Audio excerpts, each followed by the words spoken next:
Having an exceptional relationship with your spouse affects every single aspect of your life and is crucial for experiencing your dream life together. I'm Rob Murgatroyd. And I'm Kim Murgatroyd. Listen in on our honest, filter-free conversations as we navigate life and business together without killing each other. You'll learn by osmosis how to transform the friction you feel in your relationship into a purposeful foundation that will allow you to grow together. Welcome to the Friday Podcast. Kimberly Green Drink Murgatroyd, how are you this lovely Tuscan morning? I just finished my green drink, so that makes sense. How does it feel to be back in Tuscany? Amazing. It's a funny thing because we were here at the end of the school year, so in June, mid-June, and we left July 1, did a month in Greece, came back. We were here for like enough time to do a load of laundry, and then we went to the coast because it was hot, went to Marema. And we tapped back in, did another load of laundry, and went to the U.S. And so effectively for 2 months, we haven't been here. And we've been all over the place. And traveling, we love it. The reason we do a month is so we can drop into a routine and really feel the area and all of that. But there's nothing like being home. What'd you learn from 2 months of travel? Maybe give me one or two things that worked well, because we did it a little differently this year, and one or two things that you would change next year. It's interesting because I learned that I don't want to be away from Florence for longer than 2 months. I've hit my limit. I've learned that I don't want to go to America in the summer. It's hot. And I learned that there's so much of Italy and Europe to explore, especially in the summer, that I think I want to do a bit more here, but I love the long trip. I prefer the 1 month somewhere, the 3 weeks somewhere, as opposed to 3 days. Like we did last year, we did Austria, and every 3 days we were in a new part of Austria. Exhausting. And it was amazing because we got to see so much and do so much. And one day we're in a lake, one day we're on a glacier, one day we're cows are out back. Like it was so cool, but it was long and it was exhausting. So I think that my biggest thing is my preference is 2 spots, one for July, one for August, and basta. On one of those weeks, we decided when we went back to America, we decided to go see a show in New York, and we saw Funny Girl. And we reached out to a few friends, our friends Chris and Lori, and our friends Darren and Tony, and Matt and Jenny, and one's in Virginia, one's in California, the other one's in Seattle. And we're like, hey, we're going to be in New York. Would you have any interest in coming to New York, flying in? And within 1 second, all of them responded, done. What day is the show? I'll get tickets now. So number one, what a beautiful gift that is to have friends that would instantly jump on a plane. They're all fucking busy. I was going to say, and they're not like chilling. They're busy, They're friends. busy all the time. I feel like when they die and go to heaven, they're going to be just as busy. I don't think this is ever going to stop. Yeah. It's just, they're fucking drivers. They're people that it's 3 days to get a text back, but you send them a text and say, do you want to come meet us? And they drop everything and they come for 3 days. Yeah, it was really incredible. It was such a testament to deep connections. One of those nights, we were sitting in a beautiful restaurant in Manhattan. And for those of you that know our friend Lori Harder, she has a great podcast called Earn Your Happy. You should listen to it. It's really good. She's incredible. I feel like she's my lost soul sister. We really have great conversations. And one of the great things about this particular group is that it's never surface. Like the conversation, like we laugh, we have fun, but there's always something that one of us gets from it. And while everybody was like breaking off into conversation in the table, because it's like a loud restaurant, you're really just talking to the person next to you mostly. Lori said to me, and what I'm about to share with you is not private because she just published it on her podcast. We'll link it in the show notes. Yeah, you can listen to the story there. But we had an interesting conversation. She said, your TikTok is blowing up. And why do you think that is? I said, Lori, I couldn't get past 200 views. Like I was pretty much just stopped posting on TikTok. And then I just came up with something different. Kim gave me some suggestions about creating content that I'm interested in. And I was like, all right, I'm writing this book about Italy. Let me just make some videos about these stories in Italy. I said, you're a great storyteller. Tell the story and see if it lands. And one day I created this video about Florentine steak and how I like it well done and how they wouldn't serve it to me. And all of a sudden, boom, the video goes to 100,000. I was like, holy shit, went from 100 to 100,000. That video is now close to a million. And she's like, okay, well, how would you unpack this? Is there a formula, or what did you learn, or what advice would you give me? I said, I think you have to come up with something that matters to you, something that means something to you. And I can see her thinking, and I don't know, I felt like I just needed to be honest. And I said, I just feel like I'm not getting the real Lori from your social. And she said, what do you mean? I said, Lori, you're like, and Chris jumped into this in the podcast with her. You can hear it. Actually, it's on 2 of her episodes. She does a he said, she said with Chris, her husband, and she also did one alone. But they talked about it in both podcasts. So you can listen to either of those, and we'll link them both up in the show notes. Chris said, you're a 14-year-old boy wrapped in a hot girl's body. And I was like, that's perfect. That's exactly what I was trying to communicate to her. Like, she likes to laugh and fart and joke and make stupid jokes, and she has opinions about things, but her social media doesn't reflect that side of her personality. Her social media is more, we'll call it empowering women, right? Giving them useful tips, tricks, and strategies to help them to believe in themselves, to help them grow their businesses, very influencer-y type stuff, because she's such a successful woman that she's sharing those tips. But there's a part of her that has great stories, and she's funny. And she said, I just am really hesitant to do that. And I'm like, why are you hesitant to do it? She's, I don't think I can take the feedback from people if it's negative. I think it would really hurt my feelings. And it's an interesting conversation, because if you are someone who is using social media to share information, right now Instagram has become this place where it's filled with influencers that are entrepreneurs that are trying to give you advice on how to be successful.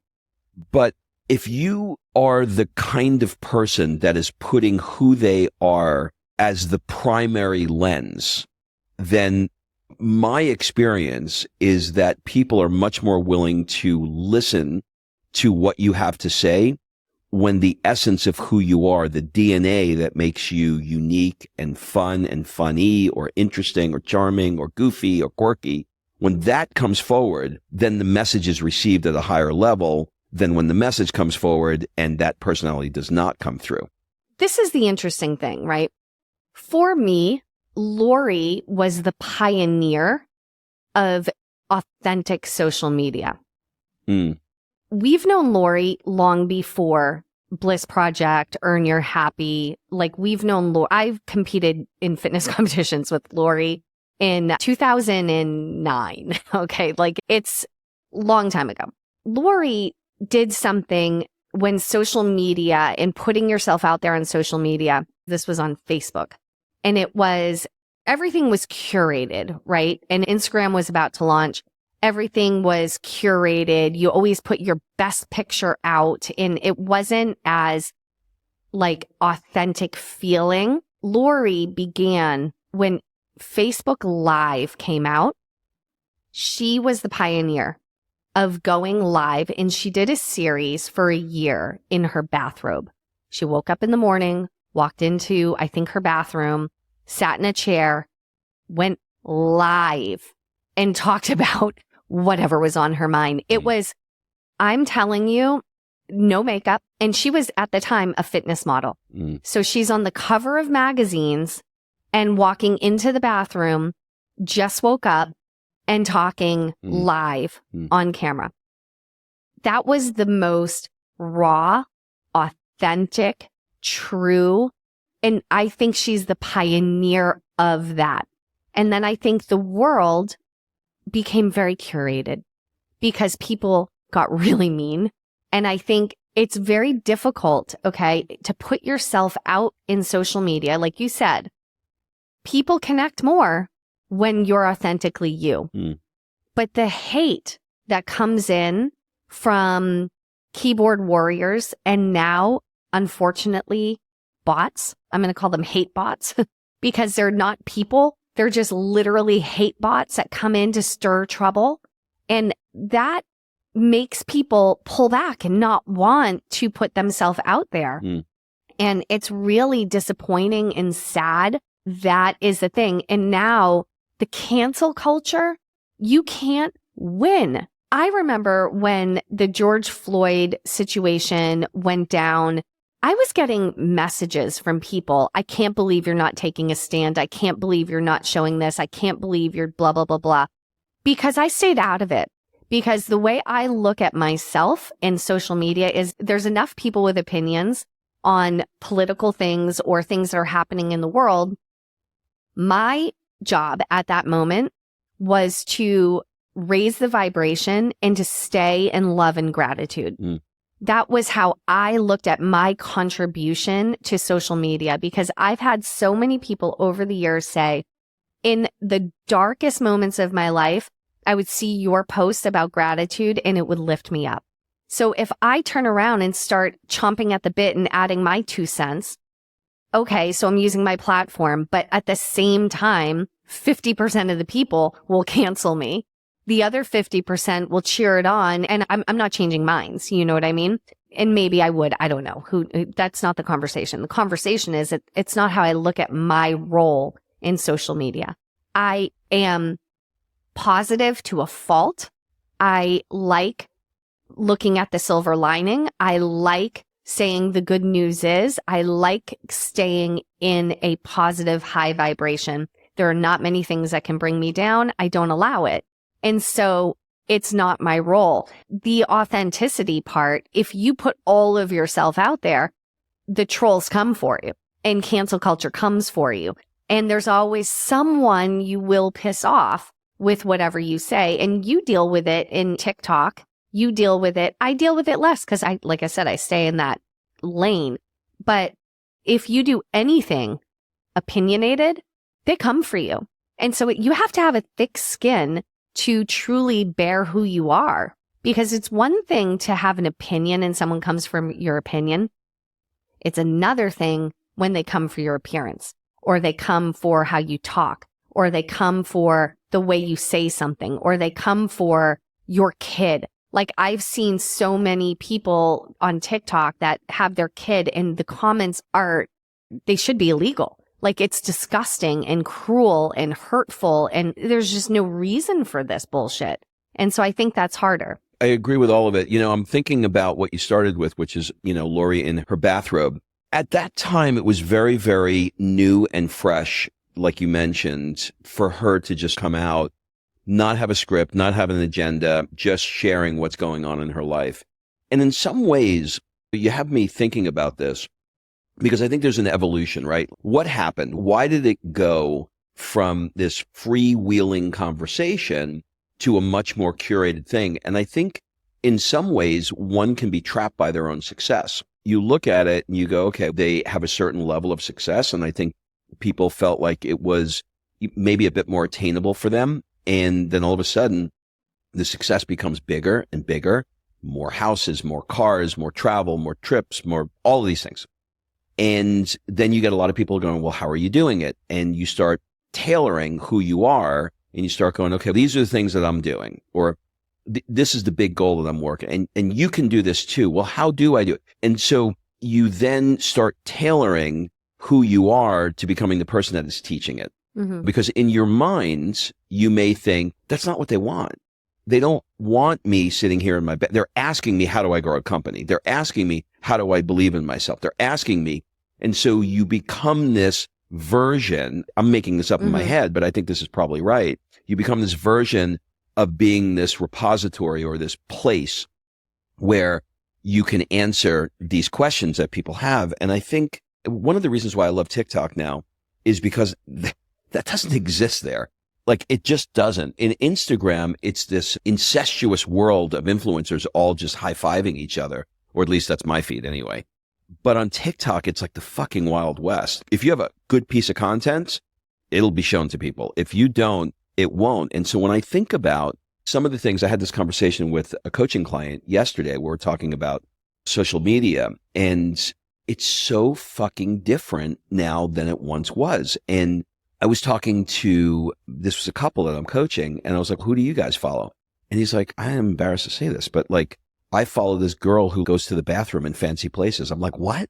She'll go to the bathroom in Gucci, or she'll go to the bathroom in these famous places, and it's hysterical because she's like, I'm in Gucci now. And you're like, this is really weird, right? So this is her personality, this quirky thing. And he's like, what about you? And I'm like, okay, this is even more embarrassing, but I follow this medical doctor who in the emergency room is pulling things out of people's butts that they come into the emergency room for. And he's showing you their x-rays, and he's deadpan, using his personality and saying, if you can guess what this person has inside of them, if you guessed a Hitachi BB12 936, you'd be right. And you're like, holy shit. Number one, somebody put that in their butt. Number two, he's fucking funny because he gives you like the serial He's number. highlighting the model and make of the thing that they put up there. And he's a medical doctor. So these are two extreme examples of how some goofy kid is doing this bathroom thing and how this professional medical doctor in an emergency room setting is doing this thing. But what they both have in common is their personality coming forth first and not the content first. Right. And I think things are changing where it used to be, what is the niche that you're in? And what are the common complaints and problems that people have, and how are you helping them? It doesn't seem to be that way anymore to me. It seems to be, let me see who you are. Let me see what you're interested in. Let me see what matters to you. Let me see what excites you. Entertain me. Entertain me while you're doing it. Dance monkey. Dance monkey. But the monkey is dancing in a way that they're interested in dancing. It's not a performance. I just had a bit of an aha when you were talking, because we've been in the world of online business, I think, from the beginning. Like Probably. It's been early 2000s. Like long page highlighted sales letter. Yeah.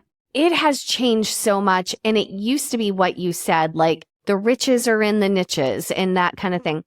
Now, if you wanted, and I can show you many examples of how this has worked out. If you're interested in dogs, cars, and plants, you could literally go on TikTok. You could create content in all three areas consistently, and then see what hits and roll with that one. I have a girl who, there's a million people out there showing you how to gua sha or whatever your face, right? For anti-aging, like things you can do. There's a girl who, I'll tell you that the end game, I bought her course that she sold. It's a face massage, but it's fascia massage, but it's different than all the people showing you what to gua sha. Okay. So it's fascia massage for your face, anti-aging, and end result, I bought her course. I found her because she had a unique video. It wasn't the copy of all the same. It was unique. It was interesting. And also, I scrolled back and I looked at her early content. She was talking about rosemary oil for the hair and how to grow long hair and all these different, she was doing Get Ready With Me, and she was doing all these different beauty things. And one day she did this face massage and it blew up. A feed is interesting because it's a timeline.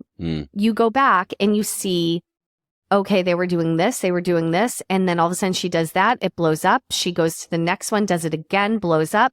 She does a couple more hair ones, doesn't do anything, goes to that one, blows up. And so what does she do?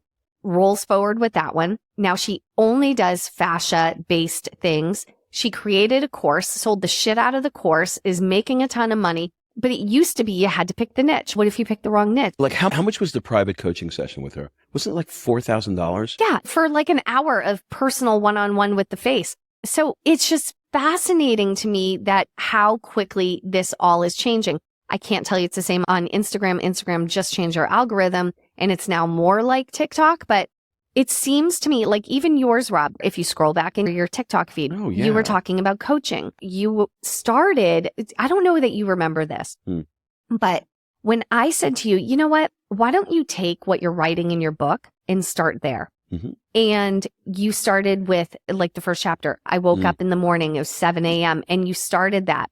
And then you got to one of the Italian stories and the Italian story blew up. And so you stopped talking about the book and you just rolled with Italian stories. And now you have your third video about to hit 1 million. Right. It's a really good observation. The reason I'm saying this is you have this authenticity, right? You're also a human being with many interests. Entertain, inspire, educate, but don't do it like you're the teacher. It almost feels like being talked down to. I think the days of that are over. You know what? What's a perfect example of this? Educating through storytelling, the Go-Giver book, the whole Go-Giver book series, David Bach's Latte Factor. These books are short, sweet, and they educate you on money and success and business through storytelling. All of the books that are the most impactful do it through story. Yeah. And so that is where I think social media is. And the people that are successful are, they're telling a story, they're entertaining you, they're inspiring you, they're educating you, and you don't even know they're educating you. Yeah, because you can't unhear a story. It's not even your personality. I would say it's number 2. I would say number 1 is, why does it matter? That is the most important thing because, Right. For example, I'm creating all these stories about Italy, right? So I get all these people that message me and they go, dude, you really got a fucking boner for Italy. Like, what's going on with that? I'm passionate about it. It matters to me because I just left the U.S. Nobody looked in my eye. Nobody gave a shit about life, in my opinion. Sorry, but that was my experience. As compared to here, I walk in a coffee shop, their eyes light up. Like this morning we had coffee. Her eyes light up. Oh, Mamma Mia, how was your summer? Like hugs, kisses, life. You instantly feel plugged into life in a way that I never felt in the U.S. So by contrast, coming here, experiencing that is motivating me. Like I'm getting passionate just talking about it. It's motivating me to tell a story about it because I want to take that electricity and put it out into the world. That's the why. When you have that first and then you marry that, and your personality has to go along with that because you can't, like, because you're excited about it. Yeah. You can't deliver it deadpan when you're not excited. Yeah. So why do you give a shit? And I got to tell you, with my coaching clients, I'm doing a lot of this, talking to them. I don't like the fucking answers. I really don't. A lot of the answers are like, because I'm going to sell more widgets. And I'm like, that's not a good fucking answer. Like, why do you care? Why did you get into this business in the first place? Right. To make money. Okay. Now we need to reevaluate that. It's fine, but it's really hard to find that passion if it's not there. So it's something to think about. So anyway, if you are in a situation now where you're trying to figure this out, I would simply say, why do I give a shit? Why do I care about this? And I would put it all together. And we're going to be opening up the cart soon for our big event to Sicily. And we have a spot for 2 couples. This is the big one. So if you're interested in being around the big ballers, doing some crazy stuff, if you follow us, you've seen our high-end event. We only do 1 of these a year now, and it's going to be in Sicily, and it's going to be in the summer. It's by application only, and we don't take everybody. I'll tell you that in advance. So fill out the application, tell us about you, and I'll let you know if I think this would be a good fit for you. Have a great week, and we'll see you next week.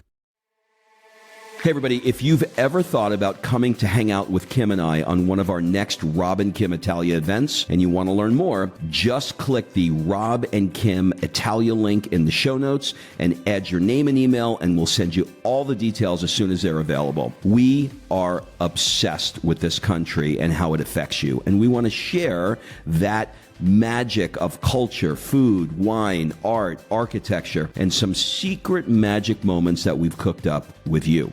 So be sure to add your name because these events sell out quickly.